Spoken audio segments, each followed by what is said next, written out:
Desde que tengo memoria, en mi casa siempre hubo un orden silencioso. Una jerarquía no escrita. Mi madre mandaba, mi hermana brillaba, y yo, simplemente estaba.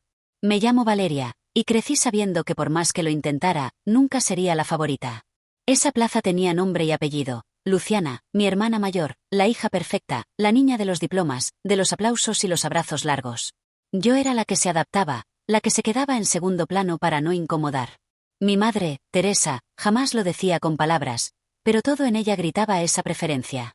A Luciana le celebraban hasta cuando se pintaba las uñas.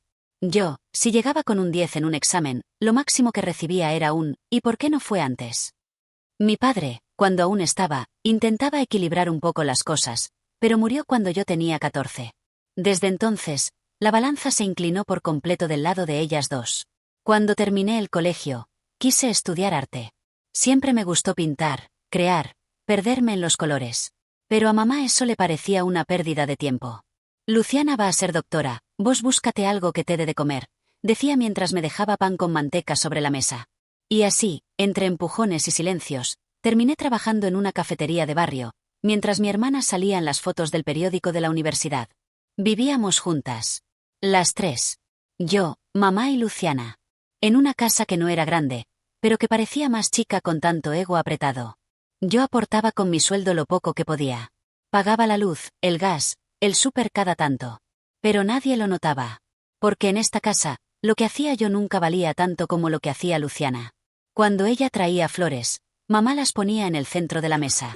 Cuando las traía yo, terminaban en el lavadero. Y sin embargo, aguanté. Porque quería demostrarles que también podía.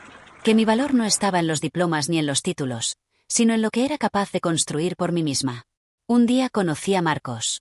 Entró a la cafetería como cualquiera, pero sus ojos tenían algo que me desarmó. Empezamos a hablar, luego a salir. Nadie lo supo por un tiempo. Yo no quería que mamá lo arruinara con sus prejuicios. Él era dulce, trabajador, vivía solo y no le debía nada a nadie. Fue el primero en mucho tiempo que me hizo sentir vista. Pasaron los meses y la relación se volvió más seria. Marcos me propuso mudarme con él, pero yo no me animaba. Sentía que si me iba, mamá usaría eso como excusa para borrarme del todo. Se fue como una cualquiera, podía escucharla decir, aunque no lo hubiera hecho aún. Y entonces pasó. Un día me levanté con náuseas, con el cuerpo diferente. Me hice una prueba de embarazo en secreto. Positiva. No supe si reír o llorar. Tenía miedo. Mucho. Pero también una sensación rara, como si finalmente mi vida estuviera empezando. Me senté con Marcos esa misma tarde y se lo conté. Me abrazó fuerte, me dijo que no estaba sola, que nos arreglaríamos. Y por primera vez, sentí que algo en mi historia no se derrumbaba, sino que nacía. Esa noche decidí contarle a mamá. Pensé que sería duro, pero jamás imaginé la magnitud del infierno que se desataría. Cuando lo dije, mi madre soltó el tenedor con un golpe seco sobre el plato. Me miró como si acabara de escupirle la cara. Luciana ni siquiera levantó la vista de su celular. ¿Y se puede saber qué vas a hacer ahora?, preguntó mi madre con ese tono que usaba cuando estaba a punto de estallar. Voy a tenerlo. Y me voy a ir a vivir con Marcos, respondí sin titubear, pero con las piernas temblando. ¡Qué vergüenza! ¡Qué manera de ensuciar el nombre de esta familia!, gritó. Y por primera vez, noté algo más que enojo. Noté rabia. Rabia pura. Como si le hubiera arrebatado algo que ella creía suyo. ¿Por qué?, le pregunté, sin entender del todo. ¿Qué es lo que tanto te duele?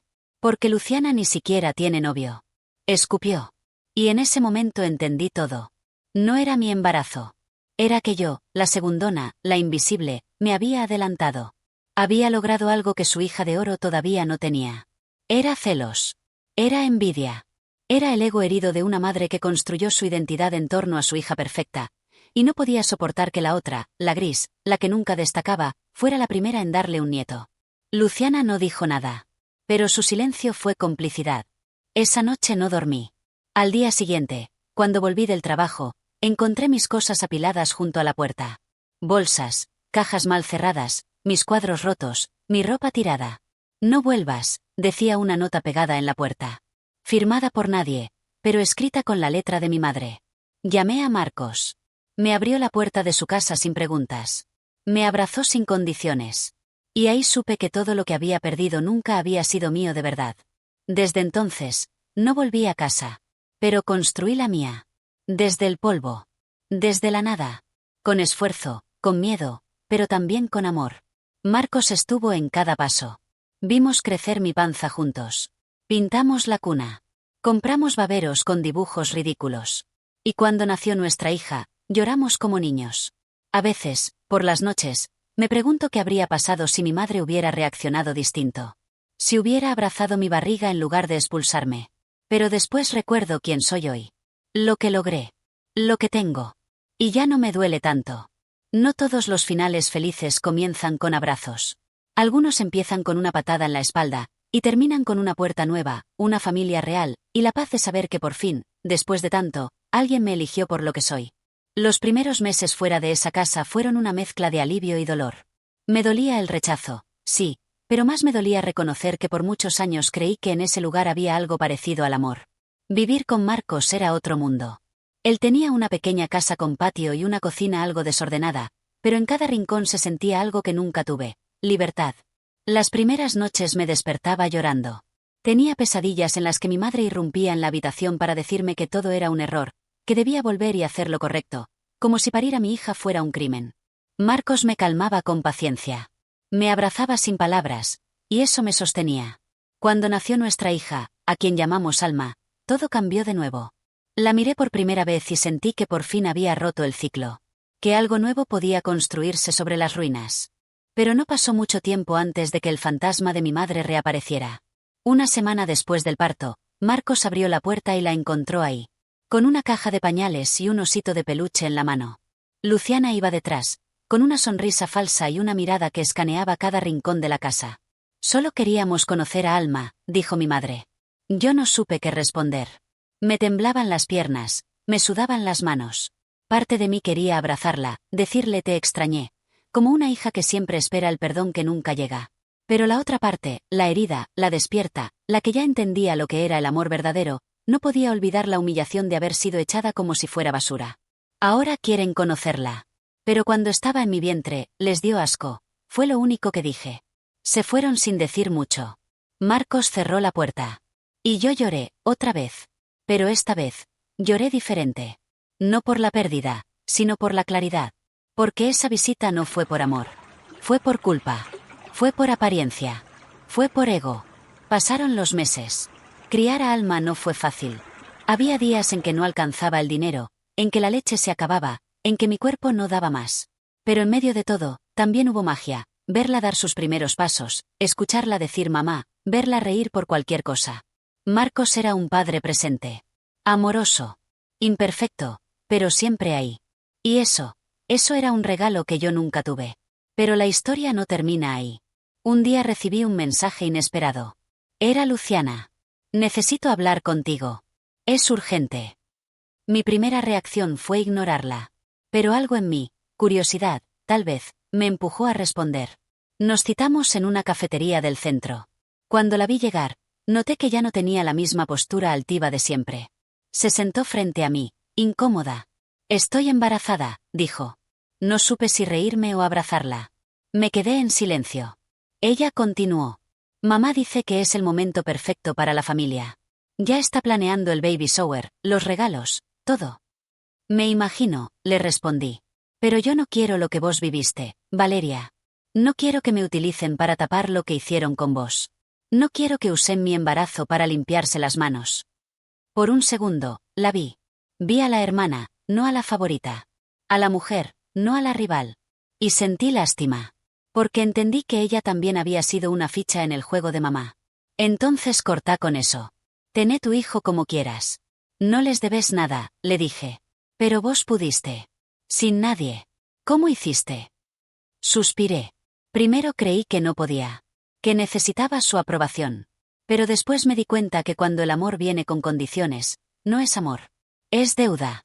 Y yo ya no pienso deberle nada a nadie. Luciana bajó la mirada. Nos despedimos sin abrazos, sin promesas. Pero en su rostro había algo parecido a la culpa. O al menos al reconocimiento. Esa noche, le conté todo a Marcos. Y nos quedamos mirando a Alma, que dormía entre sus peluches. Él me tomó la mano y me dijo algo que todavía hoy guardo como mantra. Tu familia empieza donde vos pongas el límite. Y así fue. Con el tiempo, mamá dejó de intentar contactarme. Cuando se enteró que Luciana había abortado en secreto, estalló todo. No porque le doliera, sino porque se sintió traicionada. Su plan, su estructura, su escalera jerárquica familiar, se vino abajo. Yo no volví a esa casa nunca más. Pero un día, en el supermercado, me crucé con una vecina de allá. Me miró, se acercó y me dijo: tu madre siempre dice que vos fuiste la ingrata. Que te fuiste y la dejaste sola. Yo solo sonreí. Y yo le respondí: no se fue sola, se fue embarazada y la echaste. No somos tan ciegos como crees. Me fui de ahí con una mezcla de alivio y tristeza. A veces el mundo sí ve. Pero demasiado tarde. Hoy Alma tiene 5 años. Es inteligente, dulce y llena de vida. Tiene su carácter. Me desafía. Me abraza. Me dice que me ama sin saber lo mucho que eso cura. Y yo ya no soy la hija invisible. No soy la sombra de Luciana. No soy la que esperaba un gesto de amor que nunca llegaba. Ahora soy madre. Y eso me basta. Porque aprendí a romper cadenas. A decir que no. A elegir la paz. Y lo más importante, a amar sin repetir la historia que casi me destruye.